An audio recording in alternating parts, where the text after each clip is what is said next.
Good morning class 8। आज हम पढ़ेंगे science chapter number 3 synthetic fibres and plastic. तो इसमें अपन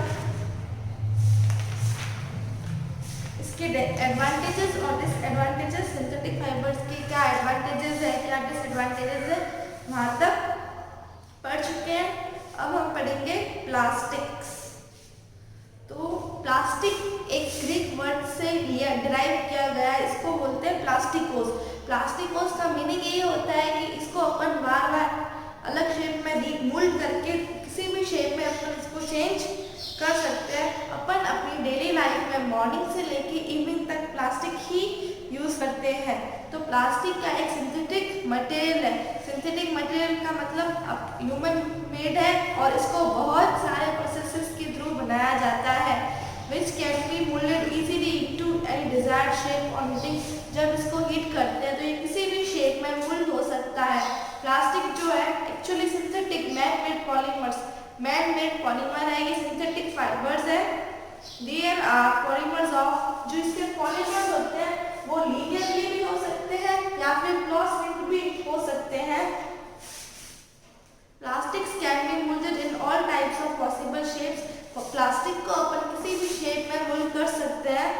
दे कैन बी रिसाइकल, इन्हें अपन रिसाइकल कर सकते हैं, कलर कर सकते हैं, वापस इसको यूज कर सकते हैं या फिर इसको वायर्स में भी चेंज कर सकते हैं।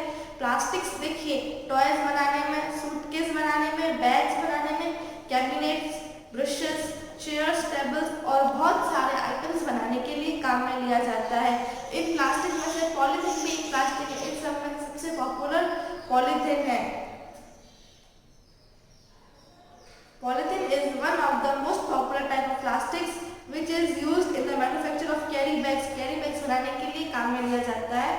इसमें से कुछ कॉमन प्लास्टिक्स है जैसे Bakelite, nylon, Terylene, polythene, PVC, polyvinyl chloride, PET, polyethylene terephthalate. अब प्लास्टिक्स दो टाइप्स के होते हैं, एक thermosetting plastics, thermoplastics and second है थर्मोसेटिक प्लास्टिक्स। सबसे पहले अपन थर्मोप्लास्टिक्स देखते हैं। A plastic which can be easily bent or softened on heating and molded repeatedly in the desired shape is called a thermoplastic। ये वो प्लास्टिक होते हैं जो क्या इजीली इसको बेंड कर सकते हैं, इसको किसी भी शेप में अपन बार बार इसको अपने डिजायर्ड शेप में कन्वर्ट कर सकते हैं। इससे जैसे इसकी एग्जांपल है पॉलीस्टीरीन, नायलॉन, पीवीसी, पॉलीथीन, ये सब इसके एग्जांपल्स है।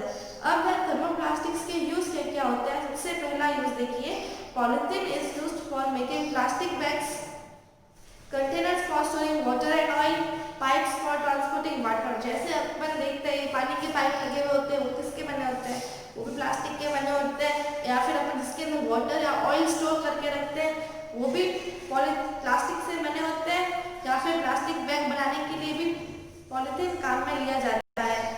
फिर है PVC is used for making tiles, shoe soles, shoe pipes, raincoats and bags. जो पीवीसी होता है पॉलीविनाइल क्लोराइड, ये जो फ्लोर टाइल्स बनाने के लिए शू के जो सोल्स होते हैं वो भी पीवीसी के बने होते हैं। या फिर पाइप्स है, रेनकोट्स है और बैग्स बनाने के लिए काम में लिया जाता है। अब है thermosetting plastics. The plastics which do not get deformed on heating even at high temperatures are called thermosetting plastics। देखिए आपने थर्मोप्लास्टिक्स में ये देखा था, जिस प्लास्टिक को अपन हीट करते हैं वो बार बार सॉफ्ट हो जाते हैं, बेंड हो जाते हैं, अपन उसे जिस शेप में लाना चाहे ला सकते हैं। लेकिन थर्मोसेटिंग प्लास्टिक वो होते हैं जिसको आप कितना भी हीट करो अपन उसको शेप में चेंज नहीं कर सकते। इवन कितना भी हाई टेम्परेचर आप दे दो तो भी वो इसको अपन डिफॉर्म नहीं कर सकते, मोल्ड नहीं कर सकते हैं। These plastics harden on heating। अगर अपन इसको हीट करेंगे तो ये और ज़्यादा हार्ड हो जाएगा। वो तो थर्मोप्लास्टिक में आपने क्या देखा था, ये सॉफ्ट हो जाते हैं, लेकिन थर्मोसेटिक प्लास्टिक क्या है, हार्ड हो जाते हैं। इसके कुछ एग्जाम्पल है जैसे बेकेलाइट और मेलामाइन। अब है थर्मोसेटिक प्लास्टिक्स के यूजेस कहाँ का है। Teflon is used for making non stick cookwares. जो नॉन स्टिक के बर्तन होते हैं उसमें टेफ्लॉन यूज लिया जाता है। CF2 उसका फॉर्मूला होता है as corrosion coating in chemical industry. जो कोरोजन प्रूफ कोटिंग होती है उसमें भी टेफ्लॉन का यूज में लिया जाता है। Bakelite is used to make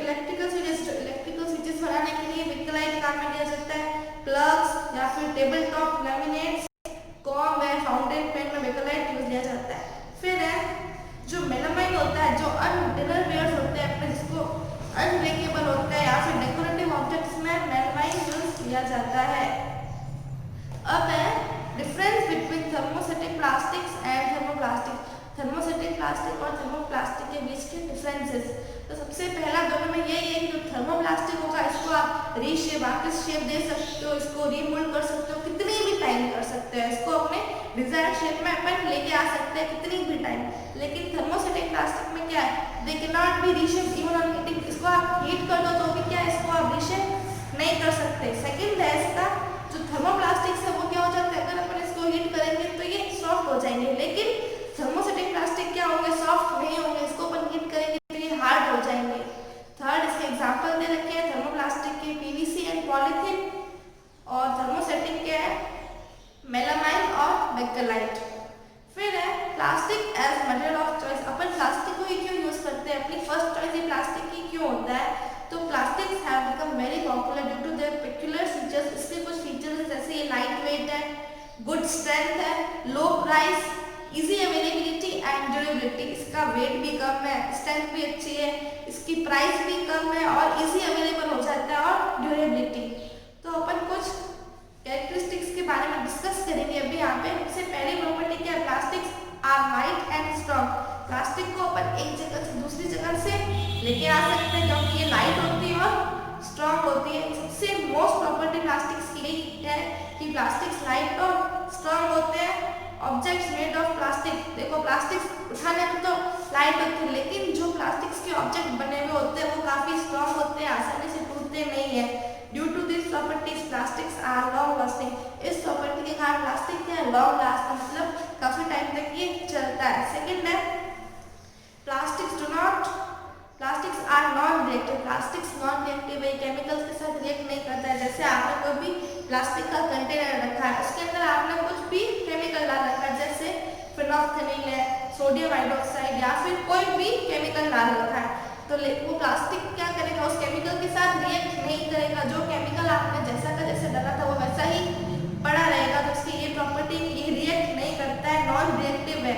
जैसे अपन अचार भी डालते हैं प्लास्टिक की बोतल्स में, तो इसके यूजेस है plastics can be easily moulded into different shapes. Plastics को आप डिफरेंट शेप्स में मोल्ड कर सकते हो। Plastics are cheaper than the other materials. Plastic दूसरे मटेरियल से चीपर है, इसीलिए तो अपने क्या बन जाती है, ये फर्स्ट चॉइस। यही कारण है कि ये क्या है, काफी चीपर है दूसरे मटेरियल्स के कंपैरिजन में देखें तो, इसीलिए ये लोगों की फर्स्ट चॉइस बना हुआ है। फिर है plastics are bad conductor of heat. Plastic जो है बैड कंडक्टर है हीट के, मतलब हीट को ये अलाउ नहीं करते हैं। तो प्लास्टिक्स आर वेरी लिटिल और no heat pass through them and hence are used to make handles of electric iron heating fan. जैसे इलेक्ट्रिक आयरन होती है उसमें भी हैंडल किसके लगे होते हैं, प्लास्टिक से, ताकि अपना जो हाथ है क्या है, जले में हीट को एब्जॉर्ब नहीं करे। या फिर हीटिंग फैंस में भी काम में लिया जाता है।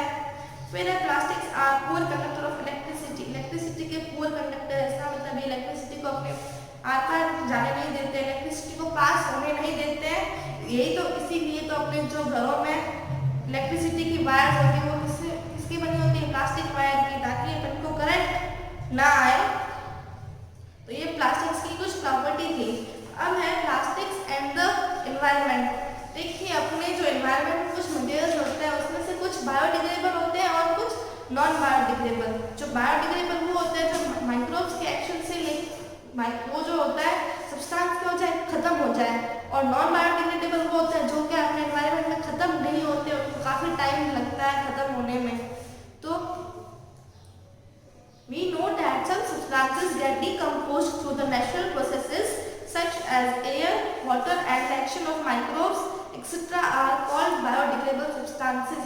वो सब्सटेंस जो क्या डिकम्पोज हो जाते हैं माइक्रोब्स के एक्शन से, तो वो होते हैं बायोडिग्रेडेबल सब्सटेंसेस। जैसे एग्जांपल अपन ने बाहर रोड पे कचरा फेंक दिया, कुछ भी, जैसे वेजिटेबल की पील्स है, फूड स्टफ्स है, फ्रूट की पील्स, तो आप थोड़े दिनों बाद देखोगे कि वो कचरा तो वहाँ पे है नहीं, कचरा खत्म हो गया है, सड़ गया है। तो वो ऐसा अपने आप ही होता है क्योंकि उसके ऊपर कुछ माइक्रोब्स लग जाते हैं। लेकिन कुछ सब्सटेंस आपने देखा होगा जैसे प्लास्टिक या पॉलीथीन, अपन इसको जहाँ से अगर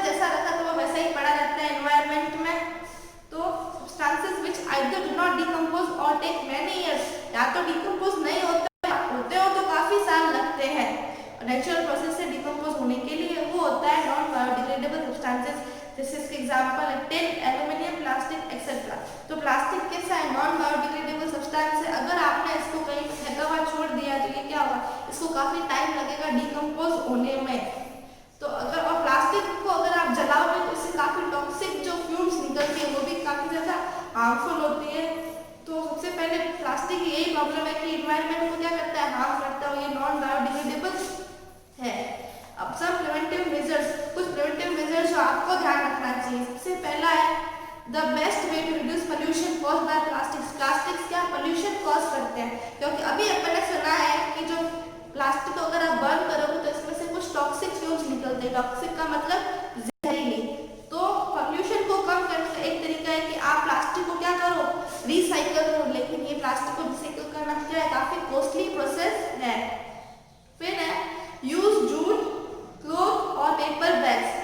आप जूट के यूज करो, क्लॉथ और पेपर बैग्स यूज करो, पॉलिथीन बैग्स की जगह जगह शॉपिंग करने जाते हैं।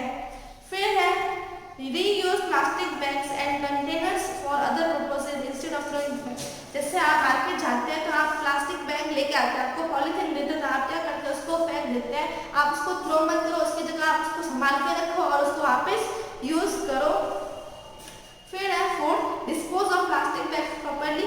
जो आपका जो डिस्पोजल है उसको आपके लिए 2 ग्रीन बिन और ब्लू बिन बने हुए हैं, देख सकते हैं आप पे। म्युनिसिपैलिटी ने आपको ये फैसिलिटी दे रखी है, 2 डस्टबिन दे रखे हैं, तो आपका जो डिस्पोजल है आप उसी में डालिए। फिर है try to buy products that are less plastic. आप वही प्रोडक्ट्स खरीदने की कोशिश कीजिए जिसमें प्लास्टिक की मात्रा कम हो। फिर है रिमेंबर द 4R फॉर्मूला। आपको ये 4R फॉर्मूला लाइफ लॉन्ग याद रखना है। सबसे पहला रिड्यूस, तो आपको उस चीज का यूज थोड़ा सा कम कर दीजिए। फिर इसको रीयूज कीजिए, बार बार यूज कीजिए। फिर रिसाइकल कीजिए और उसको रिकवर कीजिए। अगर आपने ये फॉर्मूला हमेशा मतलब इसको फॉलो किया तो आप अपने एनवायरनमेंट में पोल्यूशन काफी हद तक कम कर सकते हैं। फिर है each one of us should take the responsibility to keep public places clean and free from plastic. और हर किसी आदमी को इससे एक इंडिविजुअल को रिस्पांसिबिलिटी लेनी चाहिए कि ये जैसे हमारी ड्यूटी है अपने एनवायरनमेंट को साफ रखना। अगर हर एक इंडिविजुअल यही सोचेगा कि ये हमारी ड्यूटी, तो जो अपनी सिटी है वो क्या पोल्यूशन फ्री हो सकती है। तो अपना ये चैप्टर यहीं पे खत्म होता है।